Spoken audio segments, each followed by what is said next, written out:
तो आज हम कर्म कारक द्वितीय विभक्ति पढ़ेंगे क्लास 10 का।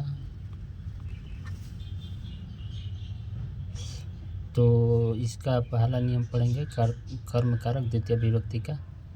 इसमें पहला नियम कह रहा है कि कर्तृ इप्सितम कर्म, यानी कर्ति प्लस इप्सितम, यानी इसमें कर इप्सितम होगा, यानी कर्म प्रधान होगा, यानी कर्ता की सबसे चाही गई वस्तु को कर्म कारक कहते हैं। यानी कर्ता जिस वस्तु को सबसे चाहेगा उसको कर्म कहेंगे। जैसे राम आम खाता है, यानी राम खाने का कम काम कर रहा है लेकिन उस सबसे ज़्यादा किसको चाह रहा है? आम को चाह रहा है, इसलिए आम क्या हो जाएगा? कर्म कारक हो जाएगा। तो इसमें द्वितीय विभक्ति आम क्या हो जाएगा? कर्म कारक हो जाएगा।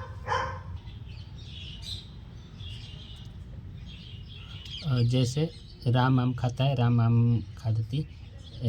और जैसे राम विद्यालय जाता है, तो राम जाने का काम कर रहा है लेकिन उसकी सबसे इच्छा क्या है?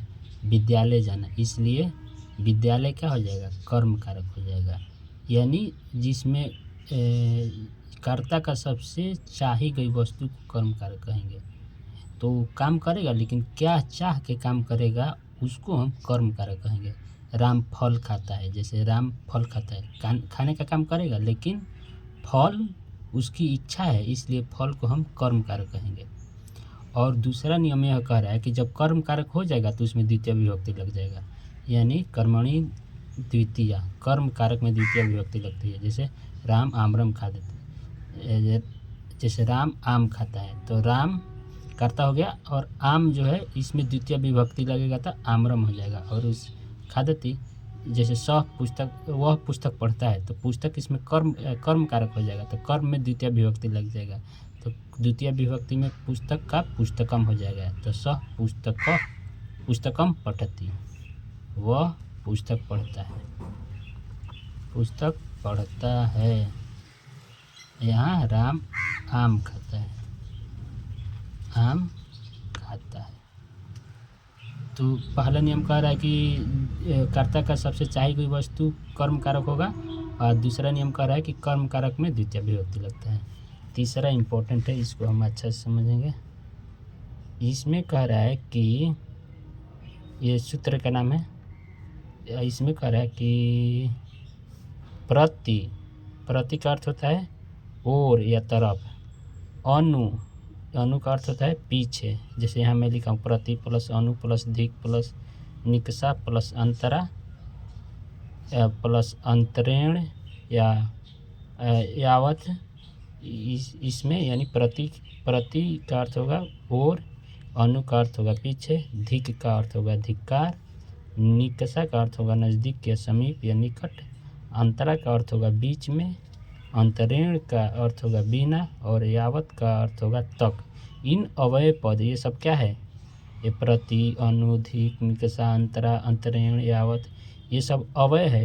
यदि ये अवयव अगर वाक्य में आए तो इन पद में द्वितीय विभक्ति लग जाता है। यानी ये सब आएगा वाक्य में तो जिस पद में रहेगा जिस पद में ये लगेगा उस पद में हम द्वितीय विभक्ति लगा देंगे। जैसे वह गांव की ओर जाता है, तो ओर क्या है? प्रति मतलब क्या होगा? ओर। तो यानी 100 ग्राम का द्वितीय ग्राम में क्या लगा देंगे? क्योंकि यह जो गांव की ओर मतलब गांव में लगा हुआ है, तो इसलिए गांव में हम द्वितीय विभक्ति लगा देंगे। तो क्या हो जाएगा? 100 ग्रामम प्रति गच्छति। ठीक वैसे ही राम के पीछे सीता गई, तो राम के पीछे यानी राम के पीछे, ये जो के पीछे है यानी पीछे कहाँ है? अनु, यह राम में लगा हुआ है, तो इसलिए राम में हम द्वितीय विभक्ति लगा देंगे, तो रामम हो जाएगा, रामम नहीं, रामम अनु सीता वनम अगच्छत। या इसको हम ऐसे भी बना सकते हैं, रामस्य पश्चात सीता वनम अगच्छत।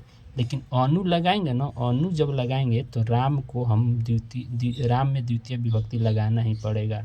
अगर अनु की जगह हम पश्चात लगाएंगे तब यहाँ रामस्य लगा देंगे, संबंध कर षष्ठी विभक्ति लगा देंगे। तो क्या हो जाएगा, रामस्य पश्चात सीता वनम अगच्छत। यानी ये जितना अवयव बताए हैं वो जिस पद में लगेगा उस पद में हम द्वितीय विभक्ति लगाएंगे, यह नियम यही कहता है। वैसे ही दुष्टों को धिक्कार है, यानी धिक्कार कहाँ है, इसमें धिक अवय है, यानी धिक्कार में हम क्या लगेंगे, धिक, यानी दुष्टान, यानी दुष्टों को धिक्कार है, यानी दुष्टों में हम लगा देंगे द्वितीय विभक्ति। तो दुष्ट का द्वितीय विभक्ति दुष्टान होता है, तो दुष्टान धिखस्ती, यानी धिक प्लस अस्ति करेंगे तो धिखस्ती हो जाएगा। गांव के नज़दीक नदी बहती है, तो नज़दीक में क्या आएगा, निकसा, तो यानी इसमें निकसा लगाएंगे। तो गांव के नज़दीक, तो यानी गांव के नज़दीक, यानी गांव को हम द्वितीय विभक्ति लगाएंगे, गांव में द्वितीय विभक्ति लगाएंगे। तो गांव का क्या हो जाएगा द्वितीय विभक्ति, ग्रामम, और नज़दीक का निकसा। तो गांव के नज़दीक यानी ग्रामम निकसा नदी वहित या प्रवहती हो जाएगा। अगर हम लिखेंगे, अगर हम यहाँ निकसा न लिख के समीपे लिखेंगे तो यहाँ ग्राम हो जाएगा, यानी ग्रामस्य हो जाएगा, ग्रामस्य समीपे। लेकिन यहाँ हम निकसा लिखेंगे ना, निकसा अवय, तो ये ग्राम को द्वितीय विभक्ति लिखेंगे। ठीक, अब एक और है, अब ये सारे एग्जाम्पल समझेंगे। राम और सीता के बीच, राम और लक्ष्मण के बीच सीता है, तो बीच का अर्थ क्या होगा, इसमें बीच में होगा, बीच में अंतरा, यानी तो क्या हो जाएगा, रामम, यानी राम और लक्ष्मण ये दोनों के बीच में लगा, इसलिए ये दोनों को हम द्वितीय विभक्ति लगाएंगे। जैसे रामम लक्ष्मणम च, बीच में क्या होगा, अंतरा, बीच का संस्कृत अंतरा, तो रामम लक्ष्मण च अंतरा सीता अस्ति, यानी सीतास्ति, सीता प्लस अस्ति सीतास्ति हो गया। या अगर हम अंतरा न लिख के मध्य लिखेंगे तो इसमें षष्ठी विभक्ति लग जाएगा। जैसे रामस्य लक्ष्मणस्य च मध्य सीतास्ति, लेकिन हम अंतरा का प्रयोग करेंगे ना, अंतरा अवय का, तो ये दोनों में हमें द्वितीय विभक्ति लगाना पड़ेगा, तब वाक्य सही होगा।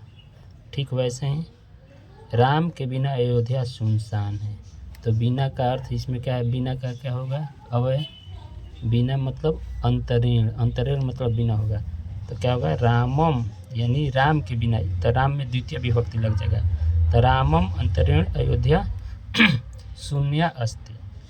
ठीक, वैसे ही वह गांव तक जाएगा, तो वह गांव तक, तो गांव में हम द्वितीय विभक्ति लगाएंगे, क्योंकि इसमें यहाँ लगा हुआ है, तक कहाँ है, गांव में, तक का क्या होगा, यावत, तो ये रहेगा प्रथमा विभक्ति में स, लेकिन गांव तक इसमें लगा देंगे द्वितीय विभक्ति, तो हो जाएगा ग्रामम। गांव का द्वितीय विभक्ति क्या हो जाएगा, ग्राम का द्वितीय विभक्ति ग्रामम, तो स ग्रामम यावत गमिष्यति। अब इसके हम देखेंगे तीसरे नियम को, देख लीजिए चौथा नियम को देखेंगे। चौथा नियम ये है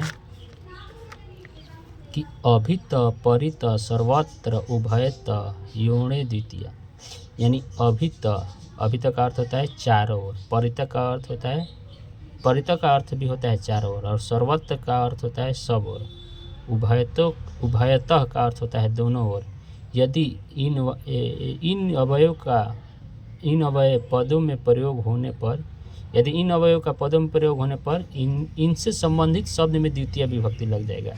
यानी ये अभिता परिता सर्वत्र उभयतः, ये जिस पद में लगा रहेगा जिस शब्द में लगा रहेगा उस शब्द में हम द्वितीय विभक्ति लगाएंगे। जैसे विद्यालय के चारों ओर पेड़ हैं, तो ये जो चारों ओर किस में लगा हुआ है, विद्यालय में, चारों ओर का क्या हो जाएगा, अभिता भी हो जाएगा, परिता भी हो जाएगा, तो इसमें इससे संबंधित शब्द क्या है, विद्यालय है, यानी चारों ओर के संबंधित शब्द क्या है, विद्यालय, तो इसमें हम क्या लगाएंगे, द्वितीय विभक्ति लगाएंगे, न कि विद्यालस्य परितः परीक्षा सन्ति, गलती हो जाएगा, विद्यालयम परितः वृक्षा सन्ति, यह सही हुआ। वैसे ही गंगा के दोनों ओर, तो दोनों ओर कहाँ है, यहाँ उभयतः मतलब दोनों ओर, तो गंगा यानी उभयतः दोनों ओर किससे संबंधित है? गंगा शब्द से, इसलिए गंगा में हम द्वितीय विभक्ति लगाएंगे। तो गंगाम उभयतः नगराणि नगराणि संति, यानी एगो नगर नहीं है ना, गंगा के दोनों ओर नगर है, यानी ढेर सारा नगर की बात कर रहा है।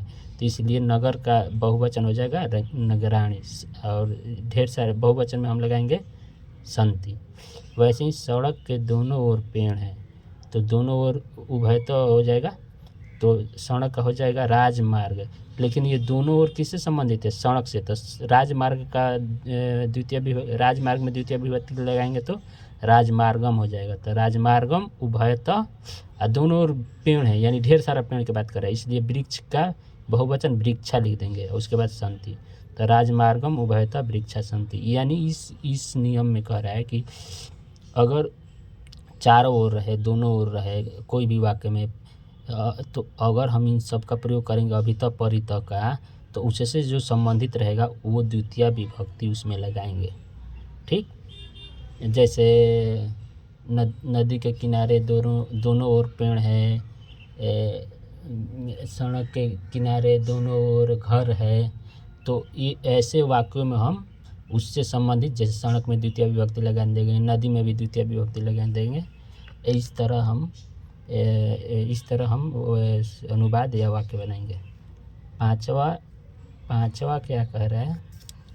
पांचवा कह रहा है कि अधिसीदस्थ साकर्म, यानी सूत्र का नाम है अधि प्लस शीर्ण प्लस स्था प्लस आस, यानी शीर्ण मतलब सोना, ये धातु है सब, सोना, आस्था मतलब ठहरना, और आस मतलब बैठना, यानी इन सब धातुओं का प्रयोग यदि अधि उपसर्ग के साथ होवे तो इन धातुओं का जो आधार होता है उनके अधिकरण कारक नहीं कहकर कर्म कारक कहेंगे तथा इसमें द्वितीय विभक्ति लगेगा।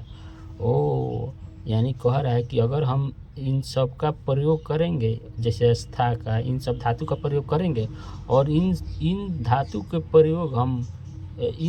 के प्रयोग करने से पहले अधि उपसर्ग के साथ करेंगे, यानी इन धातु के जो हम प्रयोग करेंगे उसमें अधि उपसर्ग लगाएंगे, तो क्या हो जाएगा, उसको हम अधिकरण न कह के कर्म कारक कहेंगे और उसमें द्वितीय विभक्ति लगेंगे।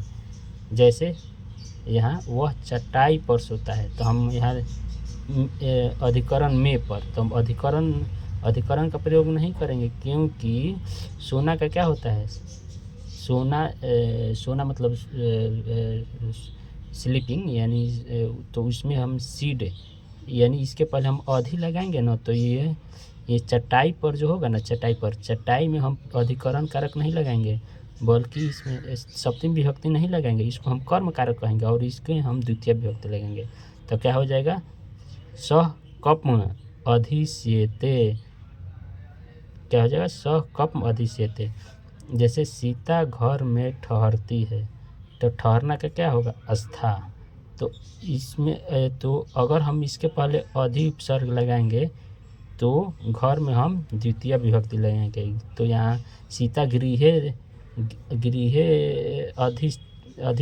यहाँ क्या होगा, सीता गृहे अधिष्ठति नहीं होगा, सीता गृहम अधितिष्ठति होगा। यदि हम लिखेंगे यहाँ, यदि सीता, अगर हम सप्तमी विभक्ति लगाएंगे तो कैसे लिखेंगे, सीता गृहे तिष्ठति लिखेंगे, क्या लिखेंगे, तिष्ठति, तब ही सही हुआ है, तब इसमें हम सप्तमी लगाएंगे। लेकिन अगर हम यहाँ तिष्ठति के पहले हम लगा देंगे अधितिष्ठति, तो यहाँ गृहे न लिख के गृहम लिखना पड़ेगा, तब जाके सही होगा। तो अगर हम इतना लिखेंगे तो सही है, तिष्ठति, सीता गृहम तिष्ठति, लेकिन हम अधि का प्रयोग करेंगे ना, तो यहाँ गृहे का गृहम हो जाएगा, यानी गृह कर्म कारक हो जाएगा और इसमें हम द्वितीय विभक्ति लगाएंगे। कर्म कारक में द्वितीय विभक्ति लगता ही है, तो सीता गृहम अधितिष्ठति। जैसे राजा सिंहासन पर बैठता है, तो बैठने का यहाँ क्या होगा, आस धातु। तो क्या हो जाएगा, अगर हम इसमें अधि लगाएंगे, जैसे राजा अधि प्लस आस में लगाएंगे, यानी तो हो जाएगा अध्यास्ते मतलब बैठा, यानी अधि इसमें उपसर्ग लगा हुआ है, तो इसमें सिंहासन ना होकर क्या हो जाएगा, सिंहासनम। जैसे हरि बैकुंठ में बैठे, बैकुंठ में ठहरते हैं, तो हरि बैकुंठम हो जाएगा, बैकुंठम अधितिष्ठति हो जाएगा। ये अगर बैकुंठे लिखेंगे, हरि बैकुंठे, तो अधि नहीं लगाएंगे, सिर्फ तिष्ठति लगाएंगे, हरि बैकुंठे तिष्ठति। लेकिन अधि के प्रयोग करने पर हम इन सब में हम द्वितीय विभक्ति लगा देंगे। तो आशा करेंगे इतना आप लोग को समझ में आ गया होगा। आगे हम लोग इसके 6वां 7वां 8वां नियम को पढ़ेंगे।